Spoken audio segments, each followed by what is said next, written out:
Alhamdulillah, salatu wassalam ala habibina Muhammad sallallahu alaihi wasallam. Rabbi syarah li sadri wa yassir li amri wa hlul 'uqdatam min lisani yafqahu qawli. Terima kasih banyak teman-teman, Yanda Bunda, Bapak-bapak, Ibu guru, TK, PAUD, RA seluruh Indonesia yang tergabung di angkatan ke-8 ini. Mohon maaf semalam kita tidak bisa Zoom ya Bunda ya. Kita coba kembali bahas malam ini, mudah-mudahan di rekaman pertama ya. Jadi di pertemuan pertama kemarin ada informasi, ada tambahan persepsi atau pemahaman yang kemudian bisa teman-teman petik dari Zoom pertama kemarin ya. Nah, teman-teman semua ya, jadi hari pertama kemarin ya kita sudah bahas soal bahwa pelatihan ini itu adalah per sekolah. Jadi semua gurunya mohon bisa bergabung di grup WA, lalu kemudian bisa ikut Zoom. Kalau tidak bisa ikut Zoom, bisa melihat rekaman atau live YouTube. Ya, seperti itu teman-teman. Agar apa? Agar satu sekolah ini bisa sama persepsinya, bisa sama pemahamannya, gitu. Ya, jadi kita butuh kerjasama satu sekolah ya. Kita butuh kerjasama kolaborasi antar satu guru dengan guru yang lain, antar kepala sekolah dengan guru yang lain gitu. Nah, selanjutnya Bapak Ibu teman-teman semua, kemarin itu di grup kita sudah share, bentar ya Bapak Ibu ya, saya perlihatkan dulu. Oke, kita sudah share, izin untuk di chat Zoom agar tidak mengisi live apa ya, tidak mengisi nama atau daftar hadir ya Anda Bunda ya, nggak perlu di ini. Oke, teman-teman semua, oke, Bapak Ibu, teman-teman semua, di grup sudah kita share, oke, bisa ini terlihat ya layar saya, Bapak Ibu ya, oke, di grup ini sudah kita share beberapa file, tapi masih ada file yang belum kita share ya. Jadi masih ada file yang belum kita share teman-teman semua. Oke, yang pertama itu file KOSP itu sudah kita share, lalu kemudian ATP, program semester, program tahunan, dimensi, elemen dan profil pelajar Pancasila. Sebentar saya bahas ini ya Anda Bunda ya, saya perlihatkan dulu apa yang sudah kita share di grup. Lalu kemudian ada file untuk yang paket kelompok bermain, ini juga sudah kita share. Contoh modul ajarnya full 1 tahun, tetapi yang semester 2 belum. Bukan semester 2 belum ya, semester 2 topik terakhir itu belum kita share ya. Semester 2 topik terakhir belum kita share. Oke, Bapak Ibu ya. Nanti bentar saya cari di grup yang lain. Nah, ini. Oke, bentar. Jadi teman-teman, malam ini saya bahas dulu per filenya ya. Jadi teman-teman ada nanti yang bisa teman-teman edit ya. Oke, baik, saya bahas dulu soal apa yang harus dibuat oleh sekolah di awal tahun pelajaran ini, di awal memulai kurikulum merdeka di sekolahnya, itu adalah namanya KOSP ya. Jadi ini lanjutan Zoom kemarin ya Anda Bunda ya. Jadi mohon yang belum melihat rekaman Zoom yang kemarin tolong dilihat dulu. Oke. Nah, yang wajib dibuat oleh sekolah adalah KOSP. Mohon maaf chat Zoom kami kunci dulu, bukan untuk daftar hadir. Oke, mohon maaf. Oke. Nah, gini, KOSP wajib dibuat oleh sekolah. Kalau saya menyebutkan kata sekolah, itu artinya seluruh guru, admin, orang tua siswa boleh, pengawas juga boleh, itu kemudian bersama dengan kepala sekolah menyusun yang namanya kurikulum operasional satuan pendidikan. Oke, itu. Jadi sekolah wajib dulu menyusun ini. Nah, kemarin kita sudah bahas soal komponen 1. Ya, karena di sini ada 5 komponen, KOSP itu ada 5 komponen. Komponen 1 itu adalah karakteristik sekolah atau karakteristik satuan pendidikan. analisis karakteristik satuan pendidikan. Yang kedua itu adalah komponen visi misi. Komponen ketiga itu adalah pengorganisasian. Komponen keempat itu adalah rencana pembelajaran. Komponen kelima itu adalah evaluasi pendampingan dan seterusnya. Oke, seperti itu teman-teman. Nah, yang kami minta ke teman-teman di pertemuan awal kemarin itu adalah menyusun KOSP atau mengedit KOSP dari Alia Grafika untuk komponen satu tok. Jangan dulu ke yang lain. Kita coba belajar step by step, teman-teman ya. Jadi jangan terburu-buru. Yang diedit komponen satu saja sesuai dengan pembahasan. Oke? Oke, baik. Nah, teman-teman, apakah sudah ada yang mengedit komponen satu? Sudah selesai? Ada yang sudah selesai? Sudah. Oke, komponen satu tuh, Bun. Tidak usah yang lain. Oke, sip, mantap. Komponen satu itu isinya dianalisis. Nah, cara menganalisisnya bagaimana? Awalnya adalah catat semua apa yang terlihat di sekitar sekolah. Itu triknya. Triknya adalah mencatat semua apa-apa yang ada di sekitar sekolah, apa yang teman-teman lihat di sekitar sekolah, lalu kemudian lihat contoh dari Alia Grafika, lalu kemudian teman-teman bisa menyambung kalimatnya dan narasinya. Sehingga apa yang terjadi, meskipun ada file yang kami kirimkan, tetapi itu artinya pasti berbeda antar satu sekolah dengan sekolah yang lain. Meskipun satu kecamatan, pasti berbeda.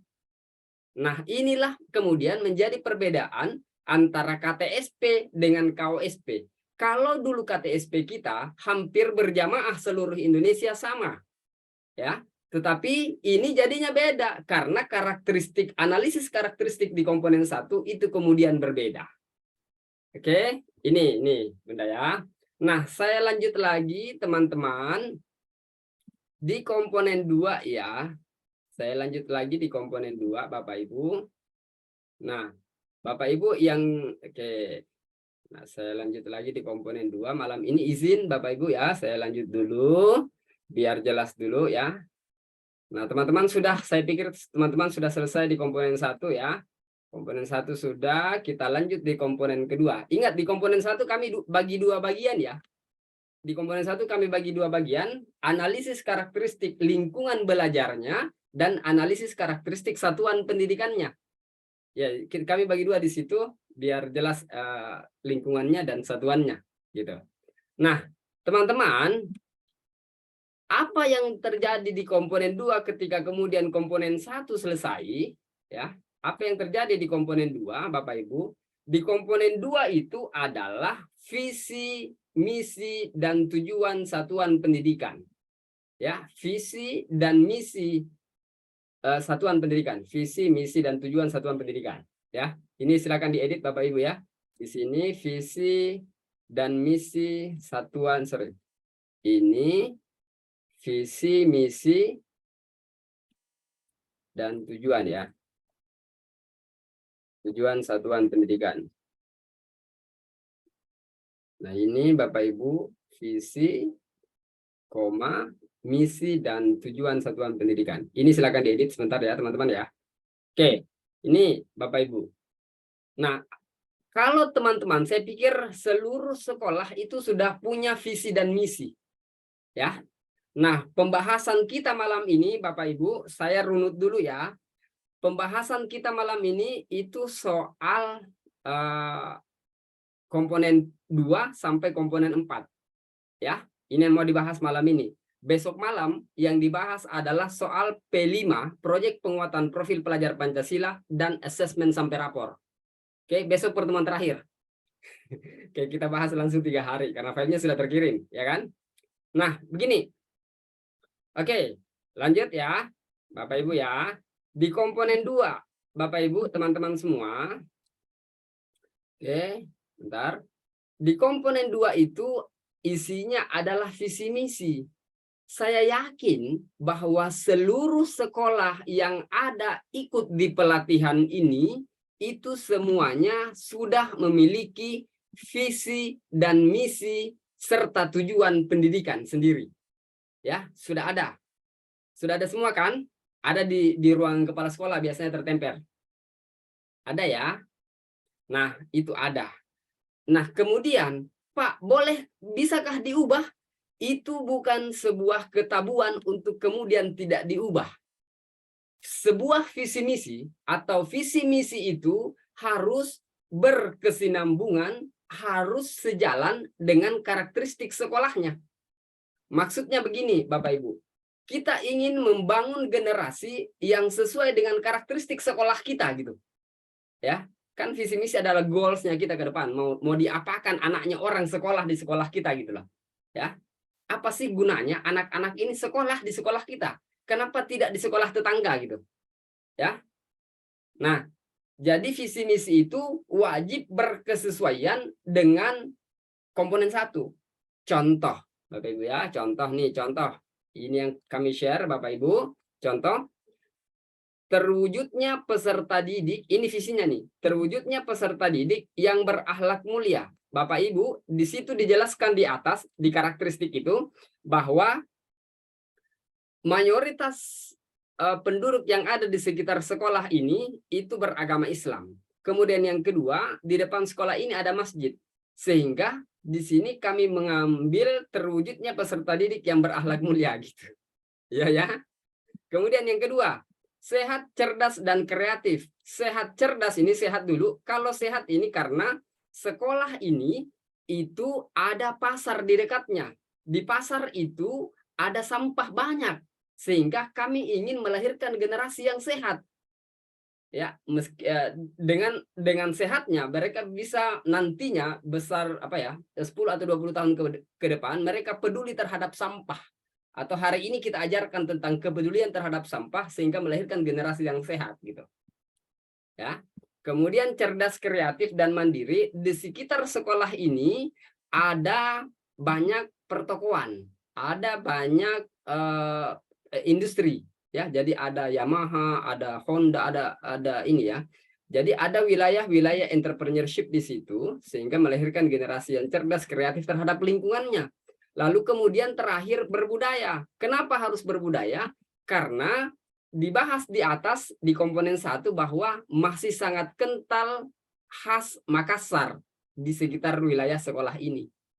Kemudian masih sangat kental adat budaya Makassar. Sehingga terlahirlah sebuah visi terwujudnya peserta didik yang berakhlak mulia, sehat, cerdas, kreatif, mandiri, dan berbudaya. Seperti itu, Bapak Ibu, kita menyusun yang namanya visi misi.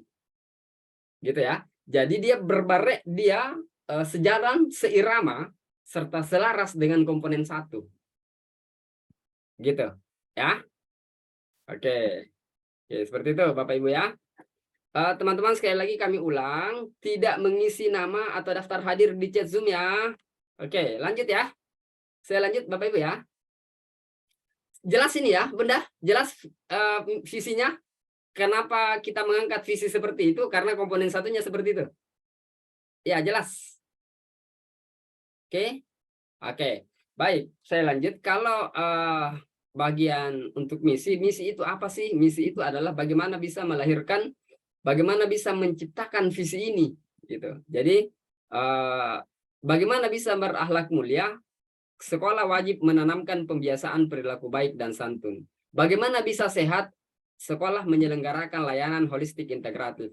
Bagaimana anak-anak bisa cerdas kreatif? Sekolah wajib menumbuhkan sikap berpikir kritis pada peserta didik dengan pembelajaran yang inovatif dan kreatif.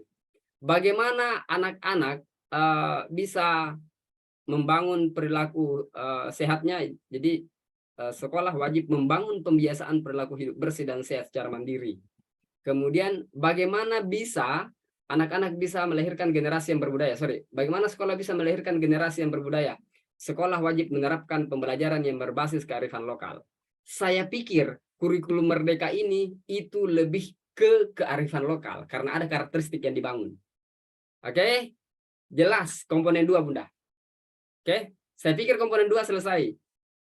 Jelas ya komponen 2 ya, Bapak Ibu?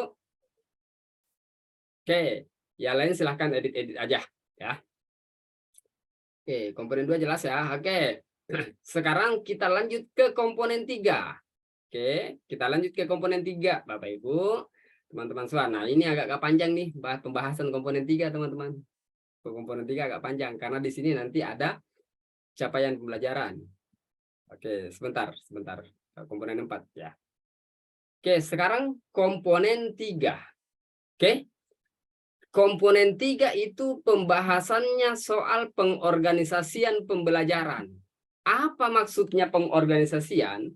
Organisasi itu artinya memanajemen, memanage, mengatur. Apa yang diatur pembelajarannya sesuai dengan Permendikbudristek nomor 262/M/2022. Teman-teman, nanti sebentar kami kirimkan ini ya. Ini Bapak Ibu masih banyak yang belum kami share. Ya, tolong dilihat dulu, beberapa belum kami share, Bapak Ibu, teman-teman semua. Ada beberapa ini yang kita belum share. Satu, buku panduan guru kurikulum merdeka. Yang kedua, buku panduan kurikulum merdeka bagi sekolah. Kemudian kalender pendidikan. Kemudian kumpulan regulasi kurikulum merdeka. Ini, kumpulan regulasinya belum kita share. Oke, nanti semua akan di-share.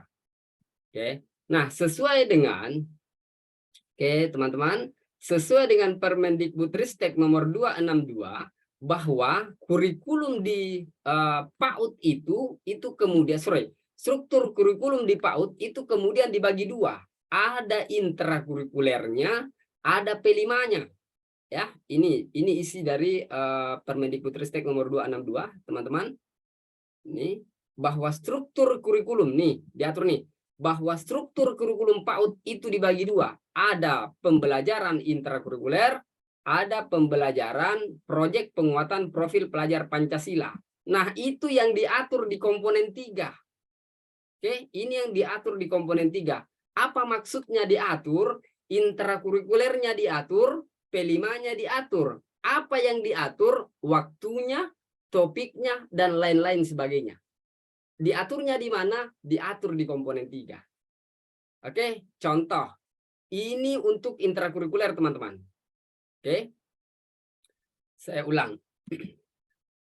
Kalau dulu di kurikulum 2013, teman-teman hanya ada intrakurikuler, tidak ada P5.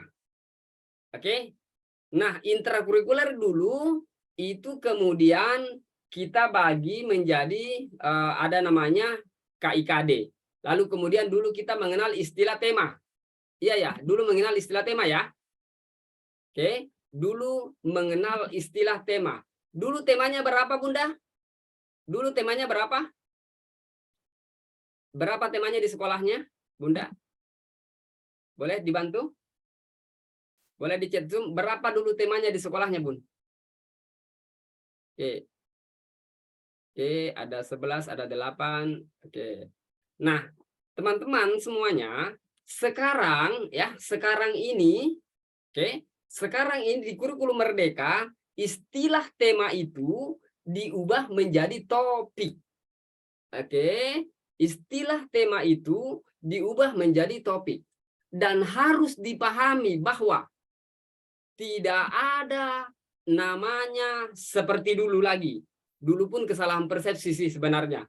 Dulu itu, Bunda, 11 tema atau 8 tema itu adalah contoh yang ada di buku panduan warna oranye atau warna ungu itu. Itu hanya contoh. Tetapi entah kenapa seluruh sekolah menggunakan kalau bukan 8 tema, 11 tema. Iya ya, seluruh Indonesia. Padahal itu hanya contoh yang ada di buku panduan itu. Itu hanya contoh. Ya. Jadi dulu itu kami di sekolah kami itu di 2015 kami hanya menggunakan 4 tema. Ya, selama 1 tahun. Bun. Jadi tidak ada ketentuan 8 tema atau 11 tema. Tidak ada juga ketentuan bahwa tema pertama harus diri sendiri, tema kedua apa tema kedua? Keluargaku, sekolahku, lingkunganku dan sebagainya. Kemudian harus rekreasi, kemudian di semester 2 harus rekreasi, binatang, lingkungan dan sebagainya. Tidak ada ketentuan apa temanya, tidak ada ketentuan berapa temanya. Gitu loh. Padahal ketentuannya adalah dalam menyusun tema wajib kontekstual. Apa itu kontekstual? Kontekstual itu anak bisa lihat, bisa raba, bisa rasakan. Jadi mereka belajar tentang apa yang ada di sekitarnya. Sehingga penentuan tema harusnya sesuai dengan karakteristik dan kebutuhan anak. Ya kan? Tetapi entah kenapa semua sekolah hampir sama. Seluruh berjamaah, seluruh Indonesia sama semua temanya. Kalau bukan 11 ya 8 gitu loh. Ya. Lagi-lagi Bunda, itu pengaruh buku paket. Oleh karena itu, tinggalkan buku paket. Lagi-lagi karena buku paket. Karena semua buku paket temanya sama. Iya ya. Oleh karena itu, teman-teman mohon untuk yang ada, teman-teman pengawas yang pengambil kebijakan, kami sudah mengirimkan beberapa rekomendasi ke beberapa dinas kabupaten agar mempertimbangkan tidak lagi menggunakan buku paket, karena isi buku paket itu adalah hanya kumpulan LK dan mengkerdilkan kemampuan anak, ya. Berikan guru bereksplorasi terhadap pembelajarannya. Itu. Nah, oke, baik, sudah di situ ya. Jadi, oke, kita coba tinggalkan masa-masa suram yang menyamakan seluruh Indonesia. Karena begini, Bunda, ya. Karena begini, Bogor itu daerah pegunungan, iya ya. Lalu kemudian mungkin di wilayah pantai sama temanya dengan misalnya nih Jakarta Utara sama dengan temanya yang ada di Bogor misalnya. Atau Makassar sama temanya dengan wilayah Kabupaten Nrekang. Padahal beda kondisi, ya. Ini. Nah, oleh karena itu pemerintah mungkin melihat ini sehingga disusunlah KOSP. KOSP komponen 1 adalah karakteristik. Gitu kan? Ya, adalah karakteristik. Oke, nah selanjutnya teman-teman semua, untuk kurikulum merdeka ini di topik itu, jadi begini, tema sekarang berubah topik ya. Kenapa topik, Pak? Kenapa bukan tema? Jadi kalau intrakurikuler istilahnya topik. Kalau P5 istilahnya tema. Oke? Di situ dulu. Kalau intrakurikuler istilahnya topik. Jadi kalau dulu tema diganti topik, sekarang kalau intra. Kalau P5 tetap tema. Oke? Tema namanya. Nanti sebentar saya lanjut soal P5. Saya bahas dulu intrakurikuler. Nah, selanjutnya teman-teman. Kalau topik, bahasanya topik itu artinya di dalam proses berjalannya pembelajaran, misalnya nih, teman-teman topiknya bulan Januari adalah, misalnya topiknya teman-teman di bulan Januari itu adalah misalnya pantai, topiknya ya, pantai. Tiba-tiba di bulan Januari itu ada banjir. Nah, karena tema topik itu harus satu up to date juga nih, salah satu topik ini. Salah satu syarat topik itu adalah up to date. Tiba-tiba banjir, maka boleh diganti topiknya menjadi banjir. Kalau tema tidak bisa diubah, makanya istilahnya topik, gitu lah. Gitu ya, bisa dipahami teman-teman ya.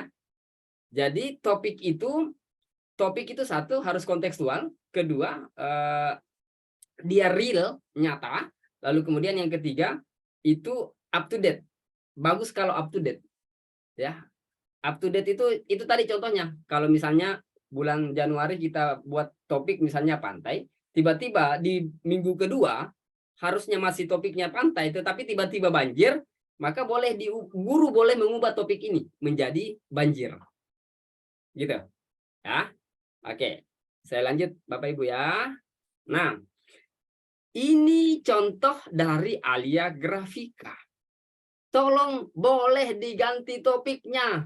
Jangan sampai, ini kan sudah ada 10.000 peserta nih dari angkatan 1 sampai angkatan ke-8 ini. Saya khawatirnya nanti topik ini sama seluruh Indonesia.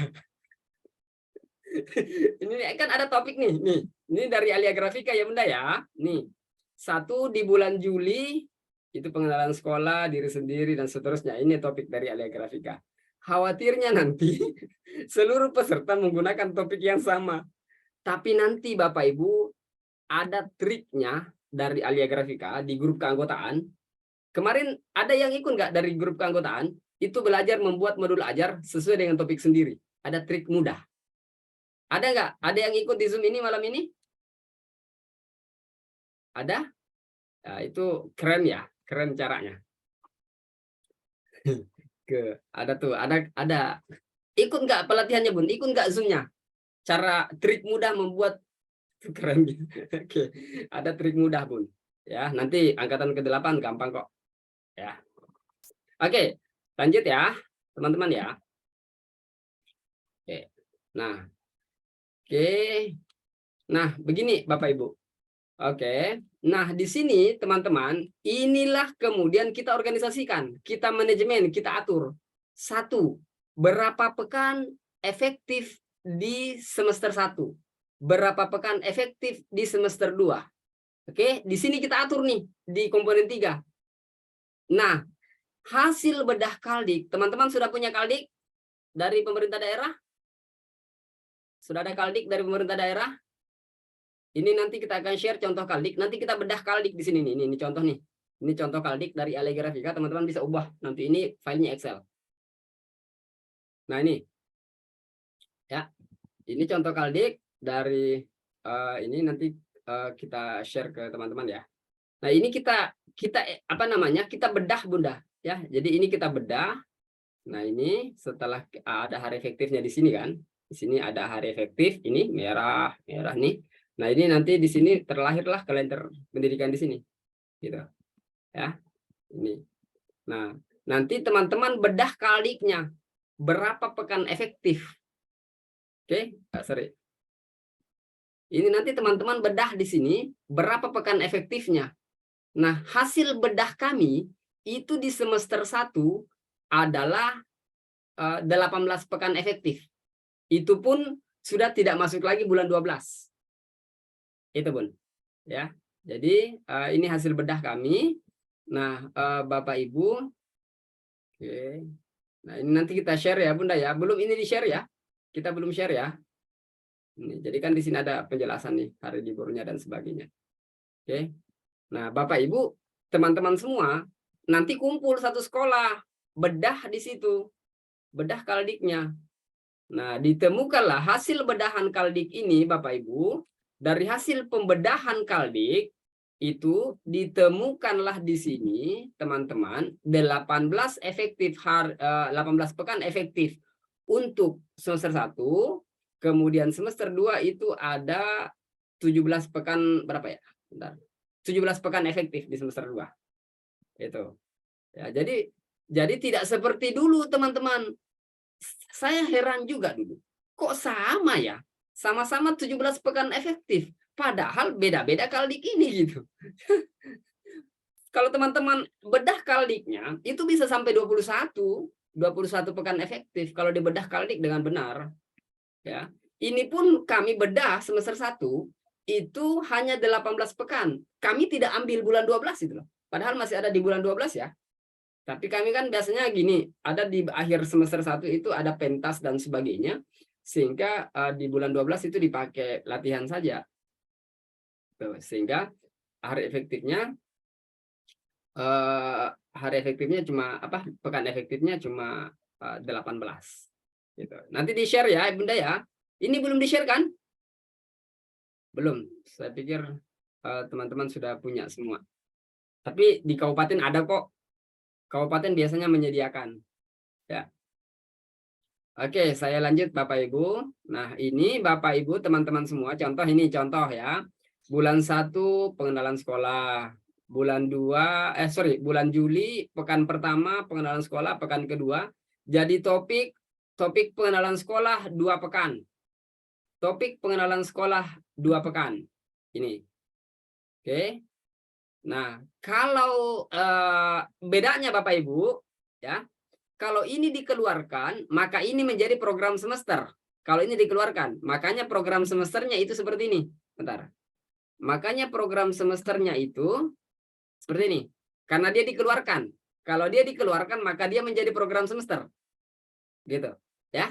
Jadi 2 pekan pengenalan sekolah, 1 pekan diri sendiri. Untuk kelompok bermain ya, file yang kami kirim ke Bapak Ibu mungkin menganggap, Pak, itu kok filenya kelompok bermain. Perbedaannya cuma di sini. Kalau kelompok bermain kami ambil diri sendiri, kalau kelompok A dan kelompok B itu topiknya adalah masjid. Di sini. Yang pekan pertama di bulan Agustus, 1 pekan. Kemudian P5 2 pekan dengan tema Aku Cinta Indonesia. Kemudian pekan ke-6 Aku Ingin Menjadi, ada 4 pekan Aku Ingin Menjadi, kemudian Waspada Bencana 3 pekan, kemudian Ayahku Pahlawanku 3 pekan, Ibuku Idolaku 3 pekan. Nah, teman-teman semua, sebenarnya dalam proses penyusunan topik itu adalah dibutuhkan yang namanya partisipasi anak. Tetapi ini adalah rancangan. Gitulah. Ini adalah rancangan. Jadi teman-teman, ini rancangannya, teman-teman boleh edit nanti. Boleh nanti meminta anak. Caranya bagaimana? Pak, bagaimana sih membuat topik sesuai dengan kebutuhan anak? Caranya bagaimana? Begini kalau kami, Bun. Begini kalau kami. Di hari pertama sekolah itu, di MPLS-nya, hari pertama sekolah, kami ajak anak keliling di sekitar sekolah. Lalu kemudian mereka mengingat-ingat apa-apa yang mereka lihat di sekitar sekolah. Lalu kemudian ketika sampai sekolah kami tanyakan, apa yang kalian lihat ketika tadi jalan-jalan? Apa-apa yang mereka lihat, teman-teman catat. Itu bisa menjadi topik. Gitu.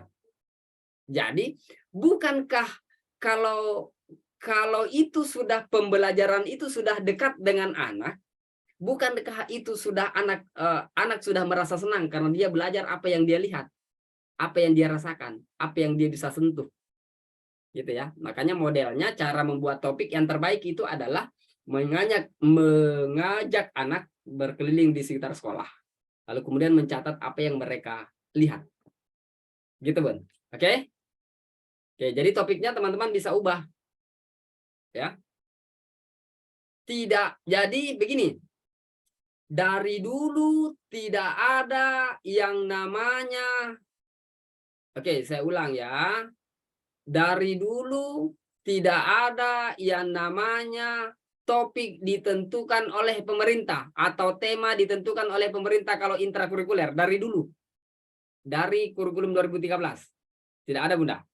Pak, berapa banyak temanya, topiknya? Tidak ada ketentuan. Teman-teman mau ubah berapa, misalnya pengenalan sekolah cuma 1 pekan, atau Aku Ingin Menjadi hanya 1 pekan, boleh, terserah teman-teman. Atau boleh misalnya 18 pekan efektif, 18 topiknya boleh. Gitu. Tetapi lebih bagus sebenarnya kalau misalnya topik itu sedikit, lalu tetapi kemudian prosesnya adalah memperdalam. Contoh, topik soal jagung. Cara menanam jagung, cara merawat jagung, cara mengolah jagung, cara menjual jagung, dan sebagainya. Itu. Ya, itu Bapak Ibu. Jadi lebih bagus sebenarnya kalau memperdalam topik. Jadi topik sedikit tetapi memperdalam. Ya, gitu. Oke, sudah jelas Bunda? Itu untuk intrakurikuler. Ya, Bunda, untuk P5 sebentar ya. P5 sebentar. P5 besok kok.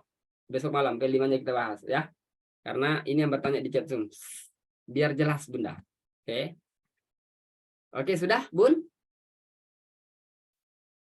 Sudah ya? Jelas komponen 2, komponen 3. Oke. Mana nih? Oke, komponen 3 seperti itu.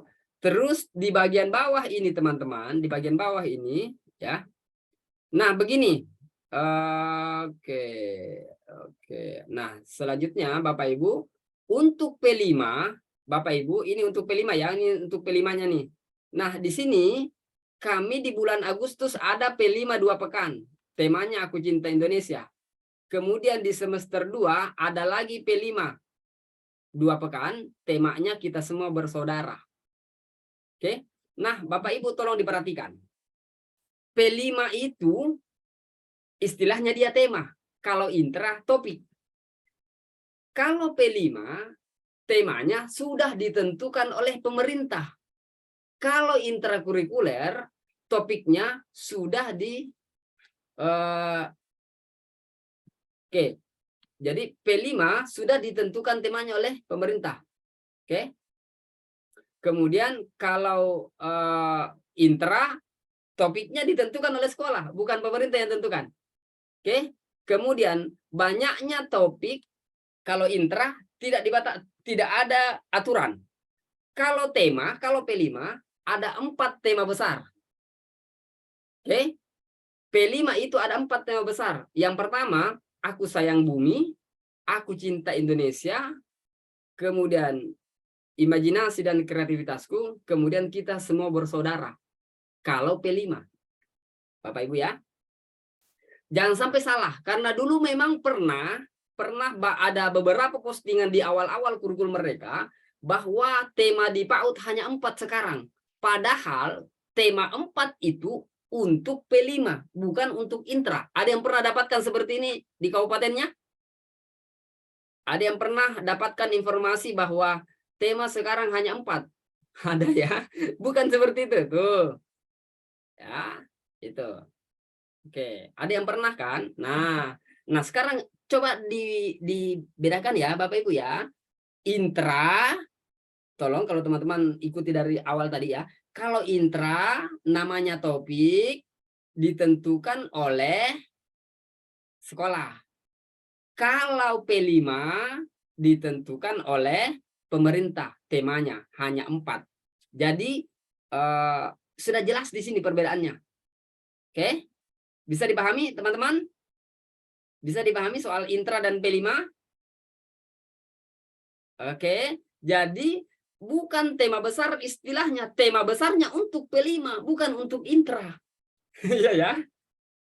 Nah, begini. Saya ulang lagi Bapak Ibu ya. Kalau P5 itu ada 4 temanya. Aku sayang bumi, aku cinta Indonesia. Kemudian selanjutnya, oke. Aku sayang bumi, aku cinta Indonesia, kita semua bersaudara, dan imajinasi dan kreativitasku. Itu kalau TK. Kalau SD ada 8 tema. Kalau P5-nya. SD, SMP, SMA.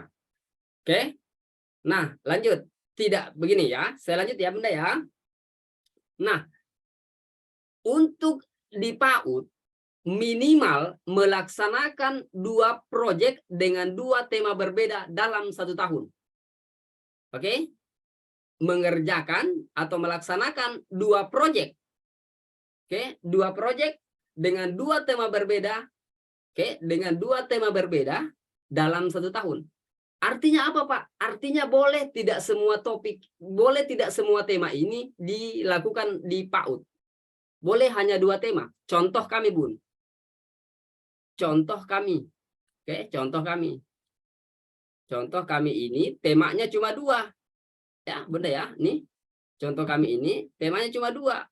Di bulan 8 aku cinta Indonesia, di bulan 2 kita semua bersaudara. Artinya 2 tema berbeda, 2 tema, 2 proyek berbeda dalam 1 tahun.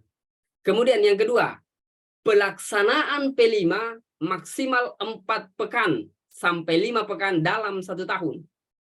Ini tolong diperhatikan. Makanya teman-teman, boleh 4 tema semuanya dipakai, misalnya bulan 8 ya. Bulan 8 ada 1 tema 1 pekan. Bulan 10 lagi ada 1 tema 1 pekan. Itu semester 1. Semester 2, bulan 2 ada 1 tema lagi 1 pekan. Kemudian bulan 4 misalnya ada 1 tema lagi 1 pekan. Berarti 4 pekan semua tuh. Karena maksimal 4 sampai 5 pekan saja. Oke? Tetapi pembahasan selanjutnya soal P5 besok malam, Bu. Agak rancu kalau dibahas bersamaan malam ini. Ya, agak rancu. Agak rancu, Bunda, ya. Oke, jadi besok malam kita bahas soal P5 dan asesmen. Ya, karena asesmen atau penilaian lah bahasanya dulu. Agak rancu, Bun, kalau kita gabung-gabung malam ini. Bisa? Ya jelas ada bayangan-bayangan sedikit. Jangan sampai seperti ada beberapa kabupaten teman-teman kami dapati, dia menganggap bahwa tema PAUD hari ini hanya 4. Padahal itu untuk P5, bukan untuk intrakurikuler. Jadi dia cuma 4 temanya, Bun. Satu tahun. Aku sayang bumi, aku cinta Indonesia. Apalagi namanya? Kita semua bersaudara, imajinasi dan kreativitasku. Itu yang digunakan. Padahal itu untuk P5, bukan untuk intra. Ya, oke. Jangan sampai seperti itu ya. pasti Bun ada kabupaten yang seperti itu pemahamannya. Pasti ada kabupaten seperti pemahamannya. Oke, lanjut ya. Saya lanjut Bunda. Nih, lanjut lagi nih. Oke. Sini. Pertanyaan soal P5 kami tidak jawab malam ini. Oke? Yang sebentar bertanya soal P5, mohon maaf, kami tidak jawab malam ini. Jawabannya besok malam. Kita mari belajar pelan-pelan, mari belajar sabar untuk belajar. Oke? Saya ini Bun. Mari belajar pelan-pelan, mari belajar sabar untuk belajar. Mohon maaf, kami hadapi adalah ibu-ibu. Kami tahu, kami paham soal ibu-ibu ini seperti apa. Ya. Jadi mohon maaf, saya harus katakan bahwa yang bertanya soal P5 malam ini kami tidak jawab. Oke, saya harus buat aturannya. Oke, lanjut ya. Oke, kita bahas malam ini soal intrakurikuler. Ya, kita bahas malam ini soal intrakurikuler. Oke, lanjut. Bapak Ibu, selanjutnya namanya komponen 4. Ini yang terakhir nih. Komponen 4 perencanaan pembelajaran. Ini yang agak berat, Bun. Minum dulu, Bun. Minum dulu. Ini yang agak berat. Minum dulu, teman-teman. Ada aqua, silahkan minum dulu. Minum dulu, minum dulu. Agak berat nih. Yang komponen 4 ini agak berat. Minum dulu. Oke. Minum dulu. Kalau mau foto-foto, foto-foto dulu deh. Agak berat nih yang komponen 4, Bapak Ibu ya. Jadi silakan minum dulu. Kalau ada minuman di situ.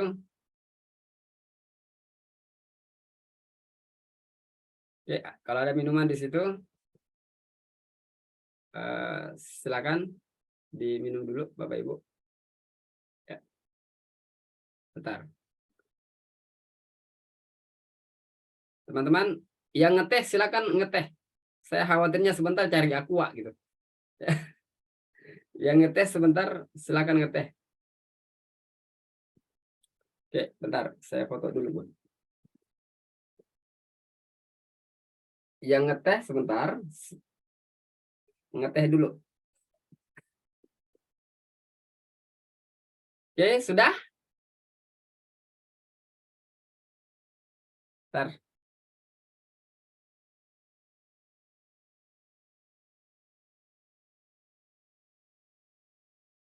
Oke, sudah ya? Sudah. Oke. Baik, lanjut. Ini agak berat, Bun, dan ya mudah-mudahan bisa masuk sedikit lah ini. Ya, yang jelas komponen 1, komponen 2, komponen 3 jelas ya. Sekarang komponen 4. Ya. Pak, ini kok bahasnya KOSP? Sebentar, Bun. Kalau kita bahas KOSP itu semuanya ada. Ada modul ajarnya sebentar di situ, ada apanya semuanya. Ya. Jadi kenapa saya hanya bahas ini? Karena yang lain ngikut. Yang lain ngikut, Bun. Ya. Oke, saya lanjut ya. Nah, komponen 4 itu isinya adalah rencana pembelajaran. Apa yang dirancang, apa yang direncanakan? Rencana pembelajarannya intrakurikuler dan rencana pembelajarannya P5. Gitu kan? Kan kita ada 2. Kan ada 2 struktur kurikulum tuh. Jadi yang dibahas apa? Rencana pembelajarannya intrakurikuler dan rencana pembelajarannya P5. Ya kan? Nah, kalau seperti itu, kalau membuat sebuah namanya rencana pembelajaran, artinya apa? Artinya bahwa, teman-teman semua, tolong diperhatikan. Tolong perhatikan ini ya. Saya ini dulu ya. Oke. Tolong diperhatikan, Bapak Ibu, bahwa yang namanya rencana pembelajaran itu harus jelas apa yang mau diajarkan. Harus jelas apa yang mau diajarkan. Ya kan? Nah, berarti kan di kita bagi 2 nih. Ada intrakurikuler, ada P5. Nah, di struktur kurikulum kemarin Bapak Ibu, kita sudah bahas soal intra dan P5 di struktur kurikulum kemarin. Kemudian di struktur kurikulum kemarin juga, di pertemuan pertama juga sudah kita bahas soal capaian pembelajaran. Apa yang mau diajarkan, inilah yang namanya capaian pembelajaran. Oke? Apa yang mau diajarkan ke anak-anak itu adalah capaian pembelajaran. Apa yang mau dilihat pada diri anak itu adalah capaian pembelajaran. Oke? Bukan lagi soal LKLK nih. Ya, jangan sampai soal LK dan sebagainya yang dibahas nih. Nih, Bapak Ibu. Nah, sudah dibahas kemarin bahwa capaian pembelajaran itu ya istilahnya dulu KIKD. Capaian pembelajaran cuma ada di akhir. Saya tidak mau terlalu bahas ulang lagi ya Bunda ya, karena mengambil waktu. Silahkan disimak video silahkan disimak pertemuan pertama. Nah, capaian pembelajaran ini disusun oleh pemerintah. Oke. Nah, ada untuk intrakurikuler nih. Untuk intrakurikuler nih. Ya. Pembahasannya ada di 033-H-KR-2022. Keputusan Beskap 033-H-KR ada di sini nih. Bentar, saya perlihatkan ya, biar saya tidak salah dalam ini Bun. Saya perlihatkan kalimatnya di sini. Oke. Capaian pembelajaran ini ada aturannya Bun. Aturannya di mana? Di keputusan Beskap 033-H-KR-2022. Oke, ini pembahasannya dibahas bahwa capaian, kalau dulu itu KIKD, sekarang capaian pembelajaran. Capaian pembelajaran ini ada 3 elemen. Yang pertama adalah, ini dibahas Bapak Ibu, saya langsung ke sini ya. Dibahas di sini ada elemen nilai agama dan budi pekerti. Kemudian yang kedua, ini subelemennya nih, ini subelemennya. Nih kalau aturannya di sini Bun. Saya perlihatkan aturannya ya biar jelas. Oke, bentar. Ini aturannya Bunda. Oke, bentar. Ini di 033 nih isinya Bunda. Nanti teman-teman print ya di sekolahnya. Nanti kita berikan filenya. Oke, ini dasarnya ya Bunda ya. Nih. Capaian pembelajaran itu ada 3 elemennya. Elemen nilai agama dan budi pekerti. Kemudian yang kedua, elemen jati diri. Kemudian yang ketiga, dasar-dasar literasi, matematika, sains, teknologi, rekayasa, dan seni. Itu untuk intra. Oke? Oke. Selanjutnya. Ini subelemennya nih. Ini subelemennya. Nih. Nah, ini kami ketik ulang di sini. Nih. Yang filenya kita sudah berikan. ATP namanya. Nih. Yang sekolah lakukan apa? Sekolah wajib menyusun yang namanya tujuan pembelajaran. Di sebelah kanan ini tujuan pembelajaran, teman-teman. Di sebelah kanan ini. Ini tidak ada dari pemerintah. Yang ada yang di sebelah kiri ini. Subelemennya. Oke? Nah, sekolah ini wajib menyusun ini. Ini contoh tujuan pembelajaran. Teman-teman boleh edit. Oke? Ini. Apa gunanya kita menyusun tujuan pembelajaran, Bapak Ibu? Inilah nanti yang mau dilihat pada diri anak.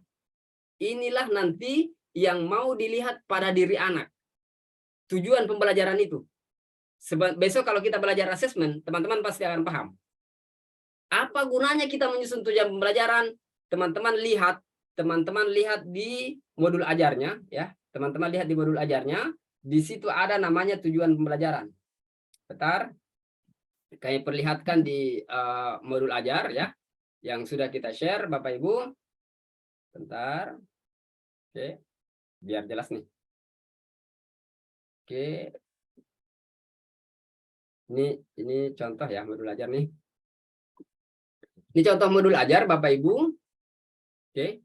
Di modul ajar itu, teman-teman, di modul ajar itu ada tujuan pembelajaran nih. Nih, ada tujuan pembelajaran. Apa gunanya kita menyusun yang namanya tujuan pembelajaran? Nanti kita masukkan di modul ajar. Jadi kita copy-copykan masuk ke modul ajar di sini. Nih. Modul tujuan pembelajaran dari nilai agama dan budi pekerti ini nih. Contohnya mempraktikkan nilai agama dan budi pekerti dan kewajiban ajaran agamanya dan sebagainya. Tujuan pembelajarannya jati diri ini, menunjukkan sikap mandiri dan disiplin. Kemudian tujuan pembelajarannya dasar-dasar literasi, matematika, sains, teknologi, rekayasa, dan seni. Ini. Seperti itu, Bapak Ibu. Itu gunanya kita menyusun tujuan pembelajaran. Agar nanti dimasukkan di modul ajar kita. Untuk apa? Untuk kita nanti melihat dan mengevaluasi pada diri anak. Sudah ada tidak? Gini, ini contohnya ya. Ini contohnya nih. Ini contohnya. Nih. Apakah pada diri anak sudah mampu berkomunikasi dengan baik? Apakah pada diri anak sudah mampu melaksanakan 2-3 perintah yang kompleks? Apakah pada diri anak sudah mampu menumbuhkan budaya literasi? Gitu loh. Ya, teman-teman, rohnya pembelajaran di PAUD adalah tujuan pembelajaran. Rohnya pembelajaran di PAUD adalah tujuan pembelajaran. Oke? Kalau teman-teman tidak mengingat, tidak membawa tujuan pembelajaran masuk ke kelas, maka artinya kosong, hampa yang mau kita bawa. Apa yang mau diajarkan coba? Apa yang mau dilihat pada diri anak coba? Kalau bukan tujuan pembelajaran. Oleh karena itu sekolah wajib menyusun yang namanya tujuan pembelajaran. Di mana tempatnya disusun di komponen di komponen 4. Ya, ini di sebelah kanan ini teman-teman silahkan edit. Ini. Pak, boleh enggak kami tidak edit? Boleh. Oke, tetapi teman-teman begini, kalau tujuan pembelajaran ini maksudnya gini, Bapak Ibu.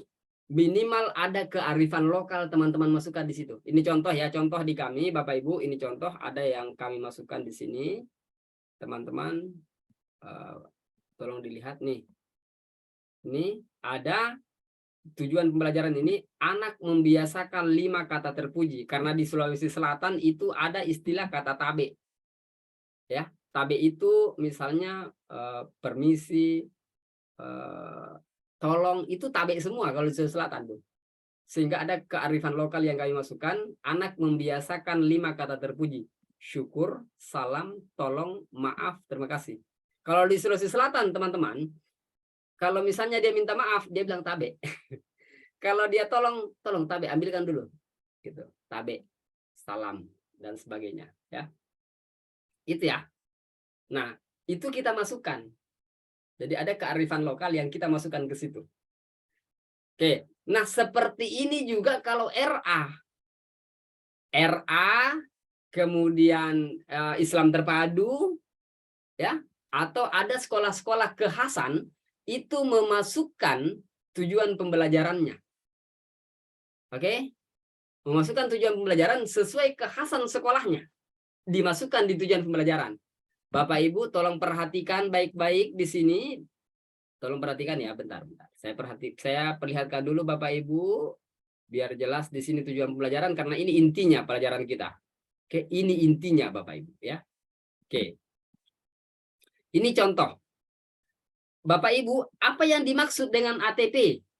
Sebentar, saya perlihatkan caranya. Inilah yang dimaksud dengan ATP, alur tujuan pembelajaran. Bapak Ibu begini, ini misalnya untuk elemen nilai agama dan budi pekerti. Subelemen di Permendikbud, di keputusan Beskap itu subelemen pertama adalah anak percaya kepada Tuhan Yang Maha Esa, mulai mengenal dan mempraktikkan ajaran pokok sesuai dengan agama dan kepercayaannya. Kemudian sekolah menyusun tujuan pembelajaran. 1.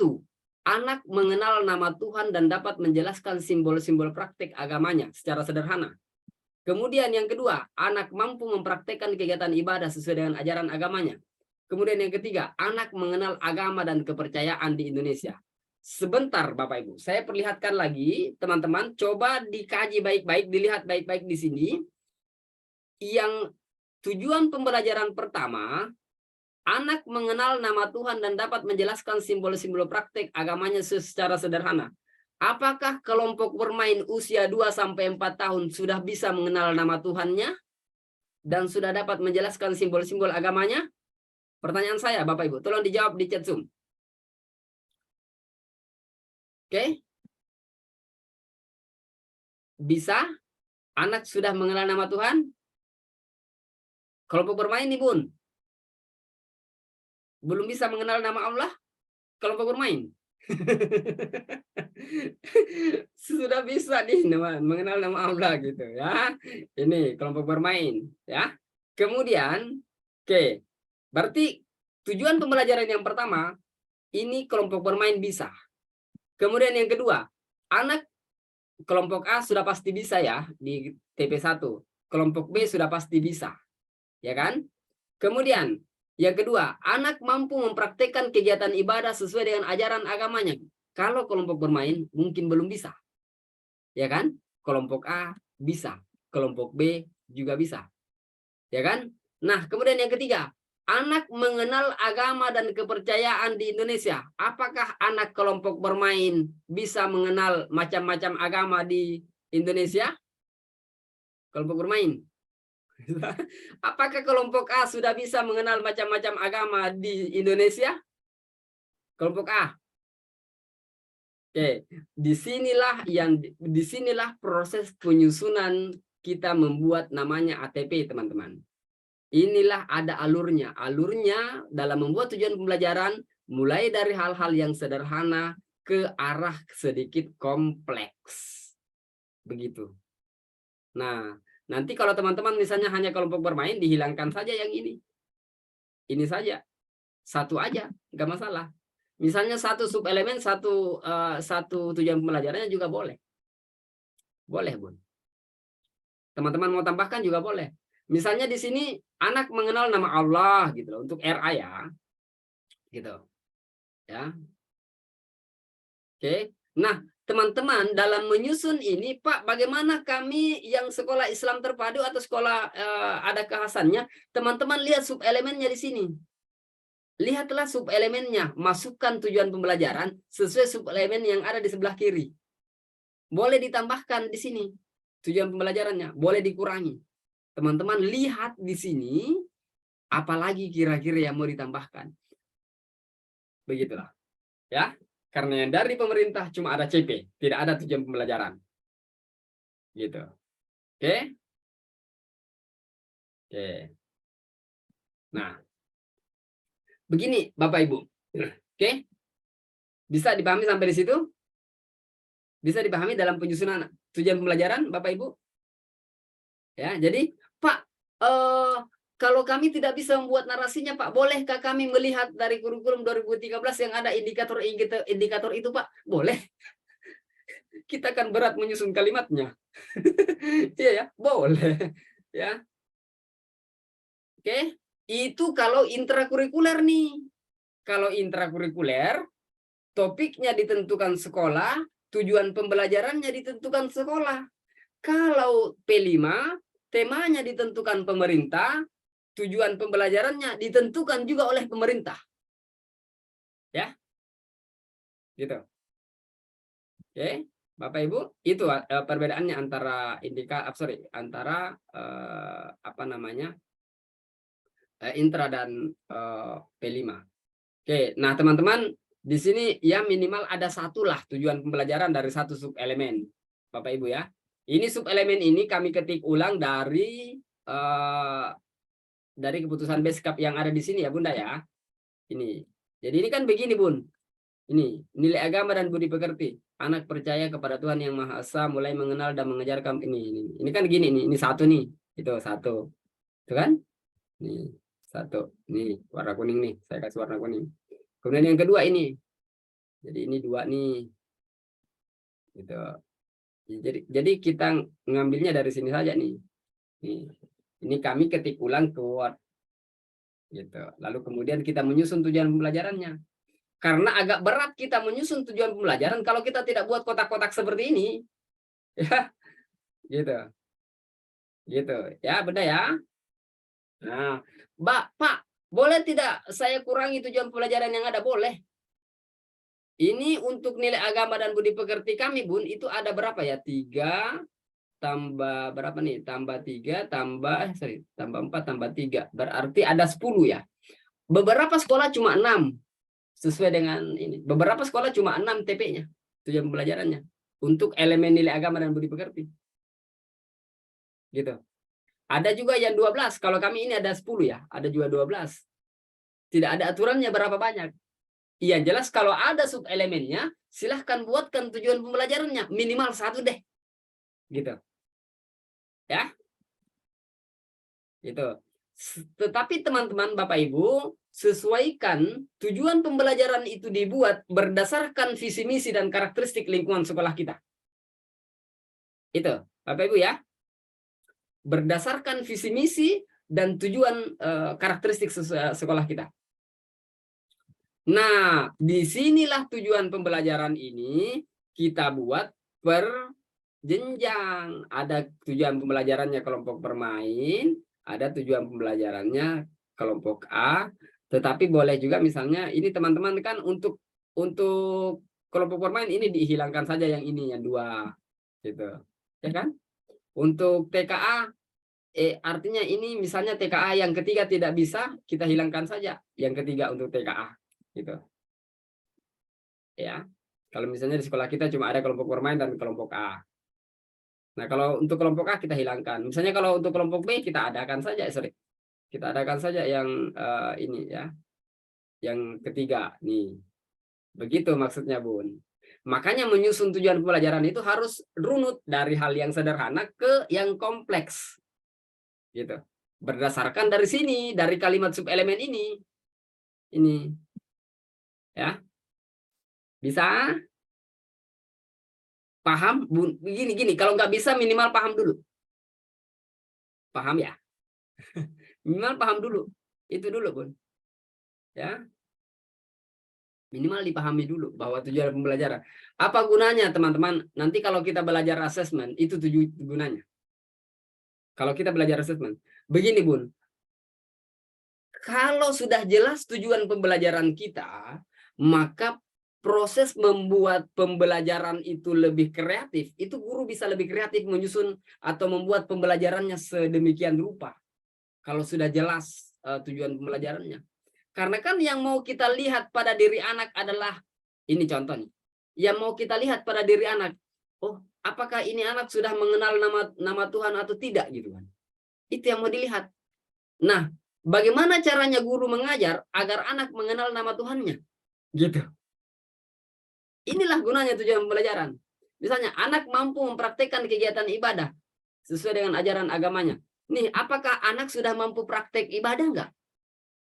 Ya, bagaimana caranya guru membuat pembelajaran yang anak-anak mampu membuat praktek ibadah?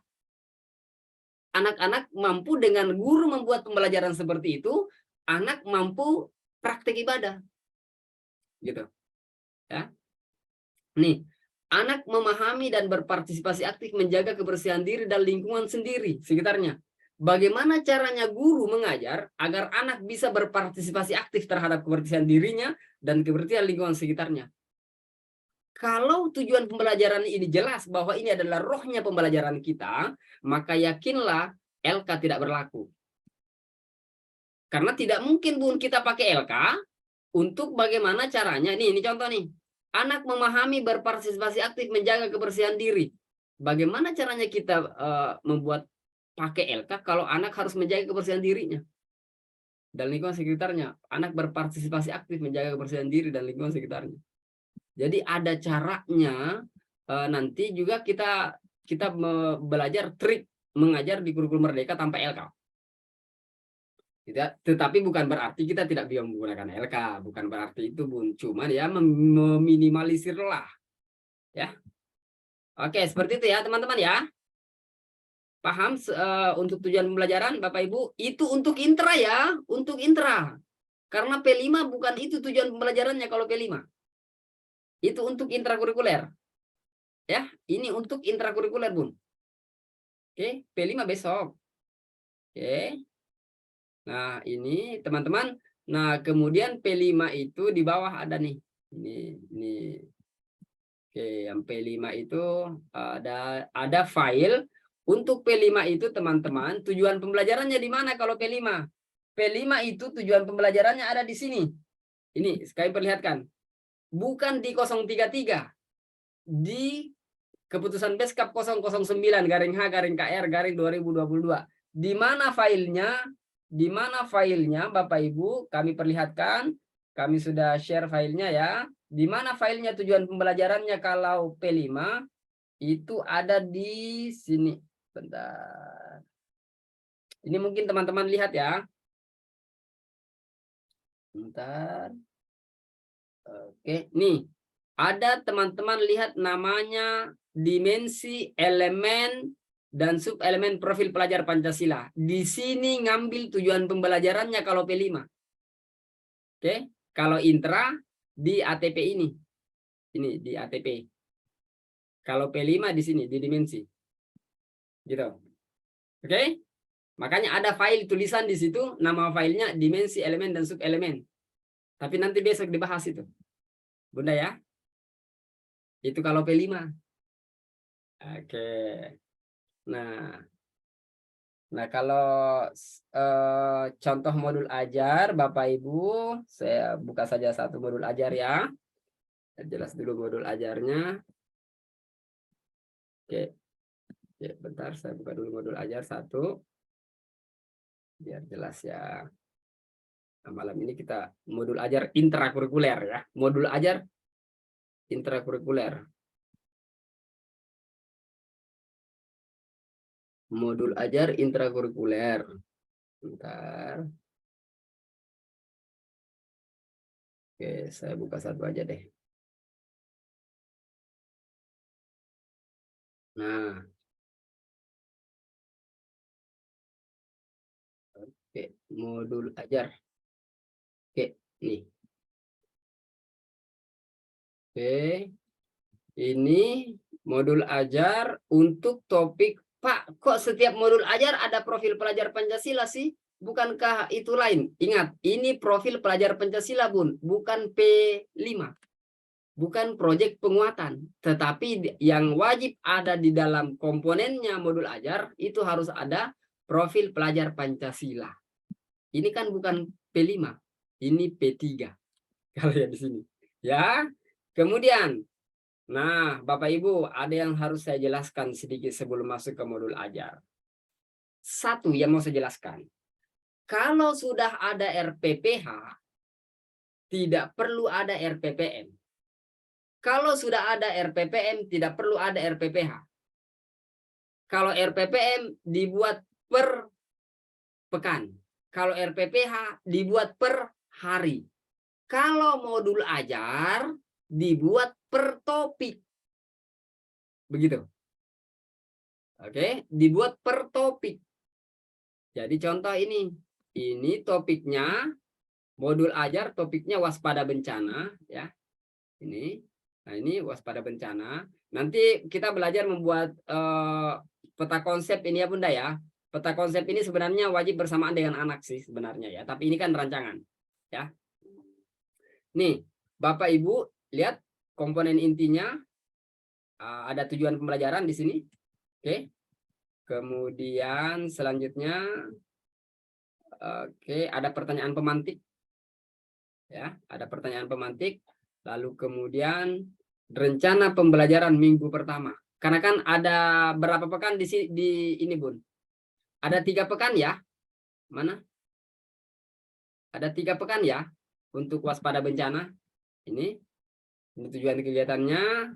Kemudian kita, nah, kalau modul ajarnya Alia Grafika itu versi RPPH. Jadi sebenarnya boleh tidak ada RPPH ini, Bun, boleh. Boleh nggak ada. Yang jelas ada modul ajar yang di atas itu boleh nggak ada RPPH-nya. Tetapi karena kita masih baru belajar, maka kami menyusun sebuah modul ajar yang ada RPPH-nya. Biar jelas. Ya, biar ada kejelasan langkah-langkah yang dilakukan oleh guru setiap harinya. Ya, itu. Tetapi boleh teman-teman bereksplorasi ya. Nah, Bapak Ibu, teman-teman semua, di modul ajar kami di kegiatan inti, ini kami menerapkan pembelajaran berbasis proyek dan pembelajaran berdiferensial. Ya, pembelajaran berdiferensial, diferensiasi kegiatan atau diferensiasi yang lain ya. Ini Bapak Ibu. Nah, ini contoh modul ajar kami, teman-teman boleh edit. Teman-teman boleh edit ya. Nah, ini topiknya waspada bencana. Nah, nanti kita akan membuat pertemuan di grup keanggotaan ya.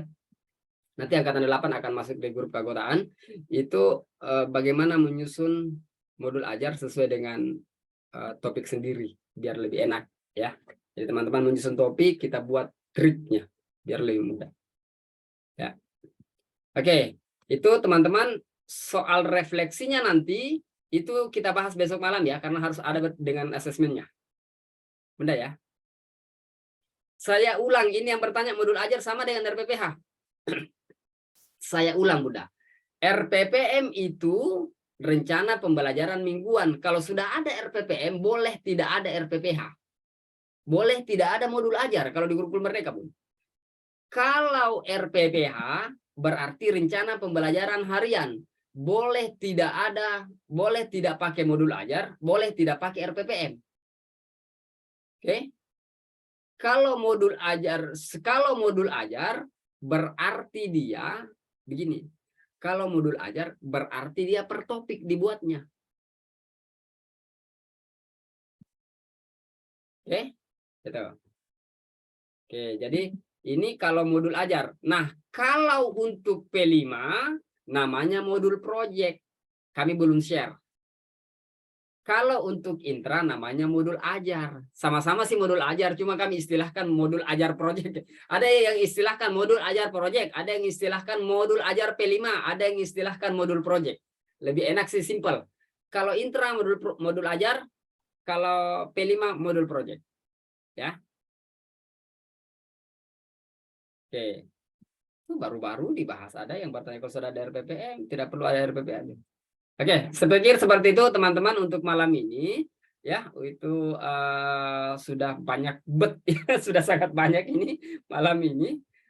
Saya khawatirnya terlalu banyak masuk sehingga ada yang tersisa, Bun, ada yang apa ya, terlalu full juga nggak enak, Bun.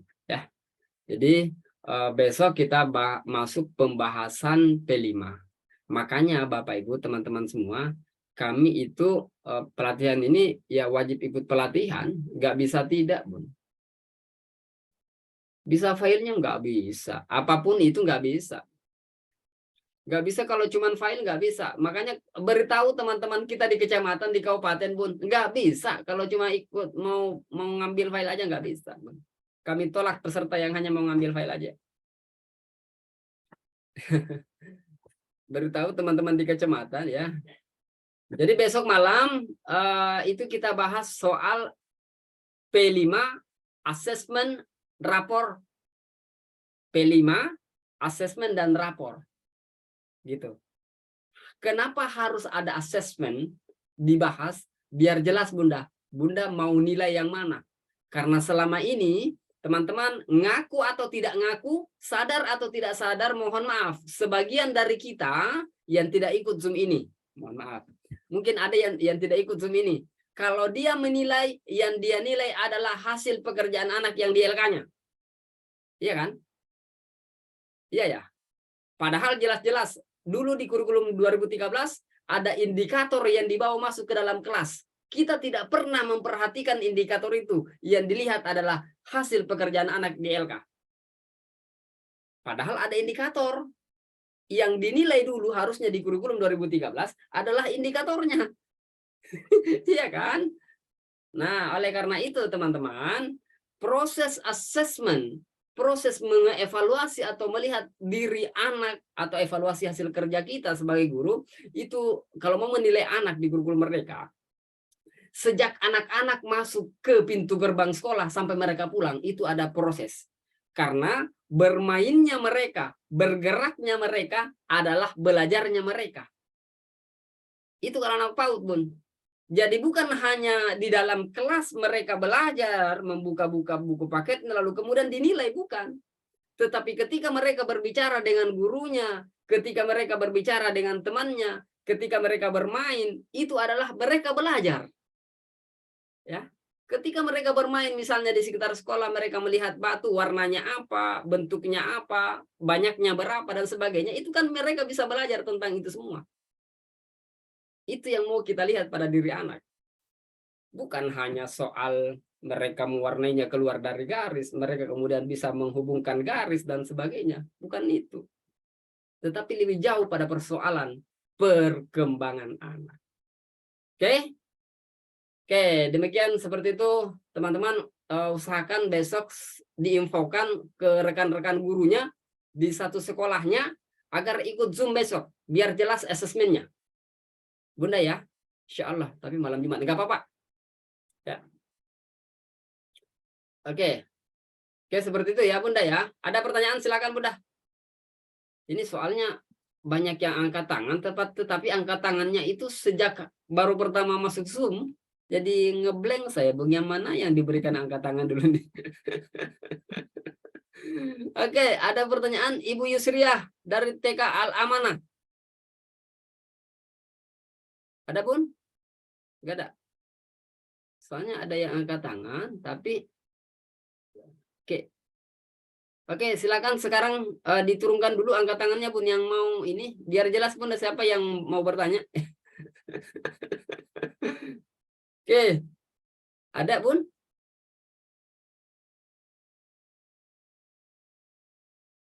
Udah. Udah. Siapa ya yang mau bertanya nih? Ibu Fitri Sri Wahyuni, silakan. Oke.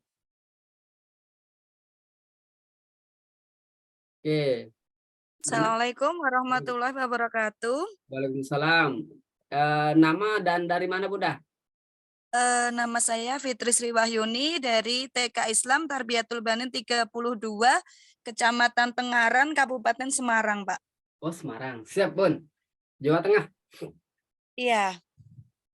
Terkait dengan tadi, Pak, tentang modul ajar, kemudian itu dibuatnya per topik ya. Terus kemudian berarti kita itu bisa memilih salah satu ya, Pak. Berarti kita itu kalau sudah buat RPPH itu tidak usah buat RPPM. Jadi kita misalnya milih modul ajar yang dibuat per topik itu hanya itu aja gitu. Berarti boleh ya, Pak? Nggak usah menyiapkan tiga-tiganya gitu ya? Iya, Bun. Jadi gini, Bun. Jadi ini kan kami sudah share modul ajar tuh, contoh modul ajar. Nah, karena boleh ada boleh misalnya nih kita membuat RPPM, tidak buat RPPH, boleh buat RPPH, tidak buat RPPM juga boleh. Tetapi yang paling enak di antara semua kajian kami, Bunda, adalah membuat modul ajar. Nah, sehingga pilihan terbaiknya adalah membuat modul ajar.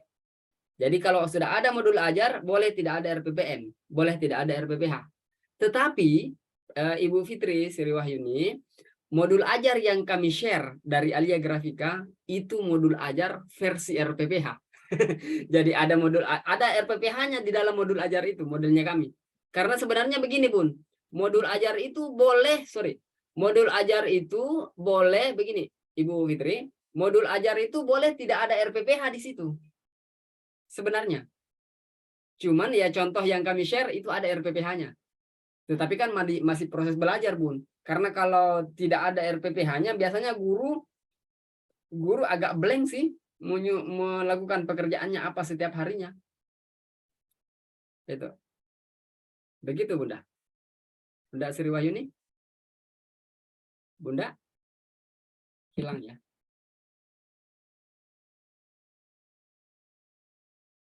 Oke. Jadi begini, Bunda, saya perlihatkan dulu satu contoh RPPM dari oke. Oke, Ibu sudah, Ibu Fatimah, mana Ibu Fatimah? Angkat tangan, Bu Fatimah. Oke, Ibu Fitri, gimana? Ibu Fitri? Ibu Fitri, silakan. Iya, Pak. Sudah cukup. Terima kasih, Pak. Oke, Sudah siap ya, paham. Bunda ya. Oke. Ya. Ibu mana? Ibu dari Sinjai mana tadi? Ibu Fatimah? Angkat tangan, silakan angkat tangan, Bun. Nggak bisa kalau angkat tangan di chat Zoom-nya, di Zoom-nya. Ibu Fatimah, Ibu Hamdana kalau gitu, yang angkat tangan. Ibu Hamdana, silakan. Oh, ini Ibu Fatimah. Oke, Ibu Fatimah dulu deh, Sinjai, silakan. Ibu Fatimah. Pak, terima kasih. Oke, silakan Ibu Fatimah dari Kabupaten Sinjai. Terima Contohnya kasih. ya, Bun. Jelas suaranya, Pak? Jelas. Baik, Assalamualaikum warahmatullahi wabarakatuh. Halo. Ya, Bun. Baik, Pak, terima kasih atas waktunya. Pertanyaan saya ketika kita menyusun sebuah modul, contohnya dalam satu topik itu, apakah tujuan pembelajarannya itu ditulis semua, Pak, dalam satu topik itu? Misalnya 2 minggu, apakah semua tujuan pembelajarannya itu ditulis semua pada modul? Misal kita ambilnya di modul pertama itu pengenalan lingkungan. Tujuan pembelajarannya ada misalnya 15. Apakah mesti didetailkan juga pada modul? Ya itu satu, Pak. Terus yang kedua, pertanyaan kedua, kebetulan kan kami di TK Kemala Bayangkari, sekolah anak kepolisian. Ya. Yang saya tanyakan, biasanya kan di Juklak kami dari pusat itu sudah ada Juklak yang menyusun terkait nilai-nilai kebayangkaraan, Ya. ada khasnya.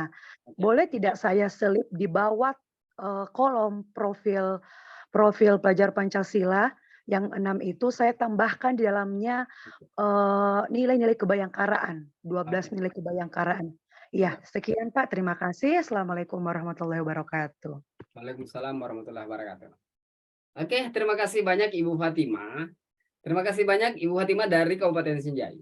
Kami jelaskan dulu Ibu Fatima ya, bahwa tujuan pembelajaran kita ini di kurikulum Merdeka, konten kita hari ini itu lebih sedikit dari kurikulum 2013 kemarin. Sehingga ini kan ini sekedar contoh saja Bun ya. Kami itu ada katakanlah berapa gini. Saya hitung dulu ya Bunda ya. Saya hitung dulu tujuan pembelajaran kita di sini ada berapa. Saya hitung dulu di sini. Oke, kita hitung dulu semua ya. Kita hitung dari dasar-dasar literasi matematika, sains, teknologi. 3 tambah 3, 6, tambah 2, 8, tambah 2, 10, tambah 5, 15, tambah 4, 19, tambah 3, 22. Iya ya. Nah, Bapak Ibu, 22 tujuan pembelajaran ini itu kita lakukan selama 1 semester. Apakah tidak berulang? Pasti berulang. Apakah gini? Yang pertama, pasti berulang. Karena kan sedikit Bun kontennya. Ya kan? Kemudian yang kedua, teman-teman, apakah tujuan pembelajaran ini di setiap topik itu harus hadir semua 22 itu? Boleh tidak? Boleh misalnya kan tadi 12 di elemen nilai agama ya. Boleh misalnya 4 aja gitu. Ini contoh Bun, di modul ajar kami contoh. Di topik lain misalnya baru lagi diambil yang lain. Tetapi pasti akan berulang semua. Bunda kan? Karena kan cuma sedikit tuh. Makanya sebenarnya fokusnya di kurikulum Merdeka, tujuan pembelajaran itu pasti akan muncul semua pada diri anak. Karena ini akan berulang-ulang kita lakukan, dan pastinya karena sedikit kontennya, maka guru lebih enak berekspresi dan bereksplorasi dalam pembelajarannya. Guru lebih ini Bun, karena sedikit tujuan pembelajaran. Tidak kayak dulu di kurikulum 2013, kelompok A itu ada 46, kelompok B itu ada 46 indikator. Dan itu per aspek. Kemarin ada 6 aspek di kurikulum 2013 Bun. Maka kemudian guru tersiksa di administrasi kemarin di kurikulum 2013. Kalau ini enggak. Guru lebih banyak kreativitas pembelajarannya nantinya. Jadi boleh tujuan pembelajaran itu disesuaikan saja dengan topik yang terlahir Bun nantinya. Ya. Jadi misalnya 4 saja, boleh juga semuanya boleh. Kalau Bunda merasa mampu menyelesaikan tujuan pembelajaran itu karena itu amanah. Kalau Bunda mampu merasa menyelesaikan 22 misalnya semuanya ya, semua tujuan pembelajaran itu dalam satu topik, ingat satu topik. Kadang satu topik 2 pekan, kadang satu topik 1 pekan. Ya kan Bun? Kalau Bunda mampu merasa menyelesaikan itu, boleh dimasukkan semua tujuan pembelajaran itu. Tetapi mohon maaf, kalau tidak mampu menyelesaikan dengan pertimbangan yang lain, sebagian dulu. Begitu Ibu Fatimah. Anak Ibu Fatimah? Oke, seperti itu Ibu Fatimah. Izin Pak, Ya. begini kemarin kan waktu sebelum dari angkatan 8 saya sempat ikut waktu penjelasan membuat modul dengan cara yang mudah dengan aplikasi OpenAI. Pada saat Pak Bahtiarnya menjelaskan terkait cara memindahkan dari tujuan pembelajaran OpenAI ke modulnya Bapak, Saya di Zoom itu lagi terputus Pak, terpental. Jadi mohon untuk diulang kembali. Karena saya bingung kalau misalnya pada saat dicari modul OpenAI-nya untuk tujuan pembelajaran, apakah saya copy paste masuk ke modulnya Bapak atau tetap menggunakan tujuan pembelajaran yang sudah ada di modul? Seperti itu Pak, bagaimana? Oke. Gini Bun, kita sisa copy saja ya, kita sisa copy saja apa namanya topik itu, karena begini Bunda, tolong coba dikaji atau dibedah tujuan pembelajaran yang ada, pasti akan sesuai semua dengan topik yang ada. Nggak usah di unmute, nggak usah di mute Ibu Fatimah. Jadi gini, kalau Ibu simak kalau Ibu kaji atau bedah tujuan pembelajaran yang ada, pasti apapun topiknya akan bisa. Karena kan begini Bun, kita menyusun topik itu nanti kan tujuan pembelajaran ini itu pasti apapun topiknya ngikut Bun. Karena kan kita mau melihat nanti kan di kegiatan kita mau melihat kegiatan apa yang memunculkan tujuan pembelajaran itu. Gitu Bun. Pasti akan kalau Ibu copy dari OpenAI ke modul ajarnya, lalu kemudian tetap mengadakan tujuan belajar yang ada, pasti ngikut juga Bun, serasi, sejalan, dan seimbang gitu. Ibu Fatimah seperti itu Bu. Oke, pertanyaan yang kedua Bun, saya lupa tadi. Yang Ibu Fatimah ada? Bu Fatimah? Oh, mungkin lagi ini Bun. Ibu Muawana, silakan. Ibu Muawana, silakan. Ibu Muawana. Gak ada? Oke. Dari Ya, Assalamualaikum Bapak. ya Bun. Saya Bang. Mawana dari TK Darussalam Tenarun Dirorejo, Gresik, Jawa Timur. Nggih. Tadi Bapak kan sudah mencantumkan, menerangkan tentang modul ajar. Tadi saya tidak jelas tentang yang ada di profil pelajar Pancasila, tadi katanya ada P3. Kalau modul ajar itu P3, terus modul proyek itu P5, itu perbedaannya bagaimana? Oke. Terima kasih. Makasih Bunda. Jadi gini, soalnya sih kalau P5 kita belajar besok ya. Jadi gini Bun. Di Zoom pertama kita sudah bahas bahwa arah pendidikan kita adalah melahirkan generasi yang berprofil pelajar Pancasila. Itu arahnya. Baik itu intrakurikuler maupun P5. Semua arahnya ke bagaimana melahirkan generasi yang berprofil pelajar Pancasila. Olehnya itu, kenapa kemudian di sebuah modul ajar wajib melampirkan kemana arahnya modul ajarnya. Arahnya itu ke profil pelajar Pancasila. Makanya selalu ada profil pelajar Pancasila di sini. Gitu. Gitu Bun. Ya. Nah, kalau P5 juga, jadi ada belajar P5 aja besok ya Bunda ya, Ibu Muawana. Tetapi kalau kok ada P3 di situ, itu Bun. Kemarin kita sudah bahas di pertemuan pertama bahwa kemana arahnya pendidikan kita hari ini, intra, P5, eskul, semua arahnya kemana? Ke satu titik. Ke bagaimana melahirkan generasi yang berprofil pelajar Pancasila. Seperti itu Ibu Muawana. Oke, Ibu Muawana, silakan. Iya, Bapak paham. Terima kasih. Oke, siap. Terima kasih Ibu Muawana. Ibu Titik Irawati.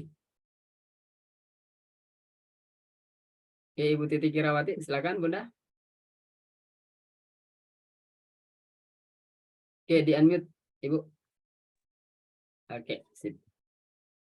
Oke, silakan Ibu Titik. Ada pertanyaan? Ibu Titik? Ada Bun? Speakernya coba. Oke.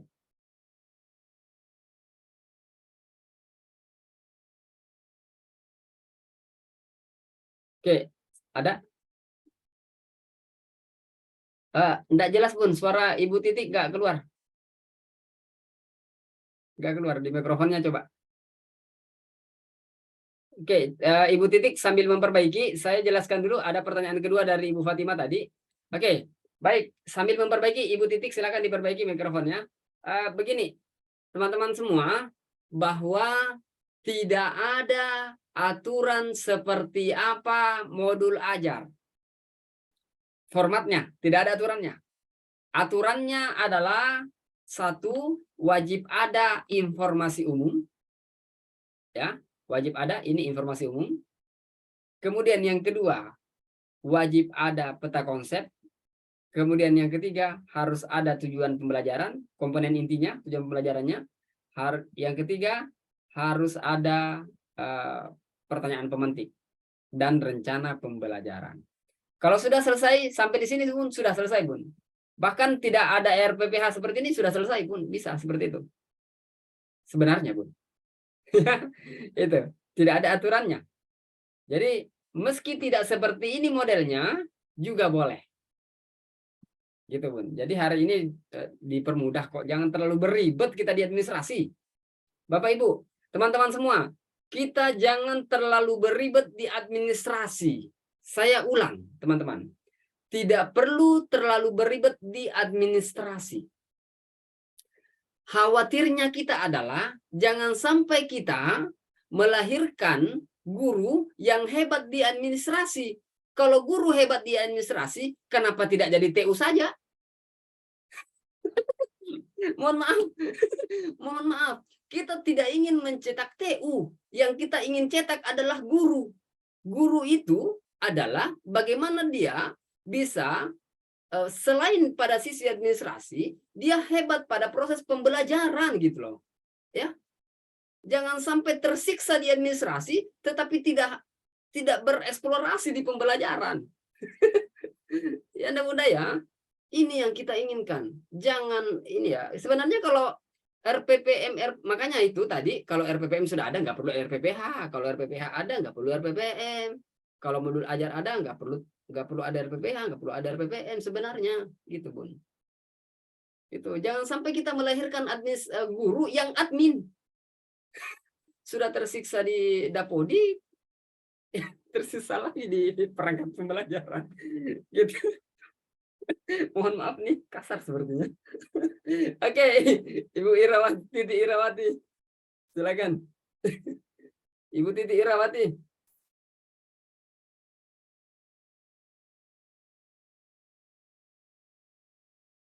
Oke, makanya begini, Bun. Nanti makanya kolaborasi dengan teman-teman sekolahnya yang ini kan sudah ada contoh file tuh. Sisa edit-edit aja sedikit kan. Tetapi setelah itu eksplorasi pembelajarannya. Gitu. Ya. Oke, Ibu Titik nggak bisa ya. Oke, siapa lagi? Ibu Eka? Ibu Eka Purwantari. Mohon maaf, Ibu. Assalamualaikum, Pak. Waalaikumsalam. Kami dari Kabupaten Rembang, Jawa Tengah. Mau bertanya, apakah peta konsep itu harus bentuk gambar-gambar dan kotak-kotak gitu? Terima kasih, Pak.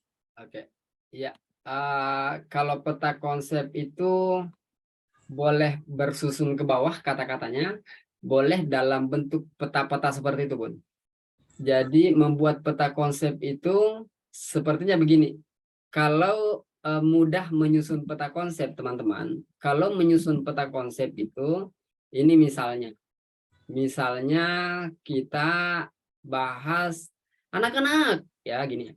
Anak-anak, besok kita belajar waspada bencana. Kita akan belajar soal bencana nih. Apa yang ada di kepala kalian soal bencana?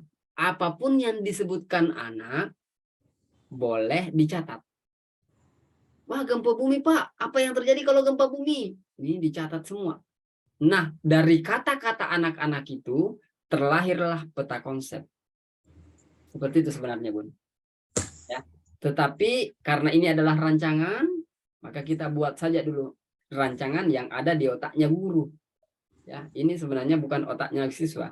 Jadi nanti teman-teman boleh misalnya pada saat pembelajaran berlangsung, teman-teman mengubah peta konsep ini sesuai dengan apa-apa yang disebutkan oleh anak-anak. Jadi sebelum begini, Bun, begini kalau kami Misalnya hari Jumat terakhir ya, di modul ajar topik sebelum waspada bencana. Kami kemudian memberikan pertanyaan kepada anak-anak. Insya Allah kita pekan depan belajar soal bencana loh. Ya, kira-kira belajar bencananya, kira-kira kalau bencana itu apa-apa ya yang ada di bencana itu. Nah, teman-teman, anak-anak menyebutkan apa yang soal bencana. Semua kata-kata anak-anak itu dicatat. Semua kata-kata anak-anak itu dicatat. Nah, yang mudah pun kalau mau membuat peta konsep itu di Word aja. Caranya gini. Di Word aja kalau mau menyusun kata-kata peta konsep itu caranya gini, Bun. Ini mudah-mudahan terlihat ya, Bunda ya. Ini kalau menyusun peta konsep lebih mudah di sini, Bun. Pilih insert di sini, pilih insert, lalu kemudian pilih smart art. Oke, smart art, lalu kemudian pilih hierarchy sini. Lalu kemudian pilih yang ini. Nah, setelah itu pilih oke. Selanjutnya nih sudah ada. Tuh, peta konsep tuh. Selanjutnya gini, kita ketik aja di sini. Bencana. Nah, bencana. Lalu kemudian ini apa yang disebut apa yang bencana itu, misalnya gempa bumi. Kemudian jenis-jenis bencana ya, banjir. Apalagi setelah banjir, apalagi, Bun? Coba disebutkan, Bunda, apalagi jenis-jenis bencana? Longsor. Oke, apalagi, Bun, selain longsor? Banjir, kebakaran ya. Nah, ini karena kan ini cuma 2. Nah, kalau ini cuma 2, maka teman-teman sisa klik di sini. Oke. Bukan. Di sini teman-teman klik add shape, kemudian add shape. Nah, tuh sudah ada 3. Ya, kan? Gampang kok. Jadi kita buat di Word kan. Nah, setelah itu ini lagi. Jadi apa yang disebutkan anak disebutkan di sini, diketik di sini. Itu membuat peta konsep, Bun. Seperti itu, Ibu Eka. Ya, terima kasih Pak. Ya, Nanti ya. ada apa rekamannya Pak? Oke. Share Siap. di grup lagi. Tapi gini, ada lagi trik mudah membuat peta konsep lebih mudah lagi. Nanti di grup keanggotaan ya, Bunda ya. Pekan depannya nanti kita bahas. Setelah pelatihan ini, nanti teman-teman bergabung di grup keanggotaan. Gratis gabung kok di grup keanggotaan. GT itu nggih. Nanti itu ada triknya. Karena kan biasanya otak kita ini kan sudah mulai terbatas nih karena banyaknya dosa. Iya kan? Otak kita sudah mulai terbatas. Nah, anak-anak itu lebih ini, Bun, otaknya. Tetapi ada triknya nanti bagaimana membuat peta konsep kata-katanya. Nah, nanti itu kita pindahkan ke ke Word tadi. Ke Word sini tadi. Nah, teman-teman coba maksimalkan Word-nya deh. Word-nya ini banyak kalau kegunaannya, bisa membuat mind mapping seperti ini kan. Ya, seperti itu mungkin, Bun. Ini udah tengah malam banget. Ya, terima kasih. Iya ya, kasihan teman-teman kita di ini. Bapak Ibu, teman-teman semua, saya pikir seperti itu untuk malam ini ya. Insya Allah besok kita akan ketemu kembali di pukul, mohon maaf besok mungkin agak lambat, Bun, 19.30 atau 19.30 Bun ya, karena ada mungkin teman-teman ada dulu kegiatan yang lain ya. Seperti itu Bapak Ibu, ini udah jam berapa? Sudah jam 10 lewat, masih ada 800-an orang di Zoom kita, keren. Oke, keren teman-teman. Mohon maaf untuk malam ini, mudah-mudahan ada yang tersimpan sedikit. Dan untuk beberapa file yang belum kita share-nya di hari terakhir ya, Bunda ya. Ada beberapa yang belum kita share. Bentar. Yang belum kita share ada beberapa, Bunda. Termasuk kalender pendidikan. Ini ya. Semua sudah ada seperti ini di sekolah kah, Bun? Ini kalender pendidikan. Ya. Kemudian ada beberapa aturan-aturan yang belum kita share. Ya, aturan-aturan ini ada banyak. Kemudian ada juga untuk KOSP, 15 KOSP yang lain nanti di grup keanggotaan saja. 15 KOSP yang terbaru sesuai dengan aturan yang terbaru. Kami sudah susun. Oke, teman-teman di Papua mohon maaf. Di Papua sudah pukul 11 tuh. Ya Allah. Oke.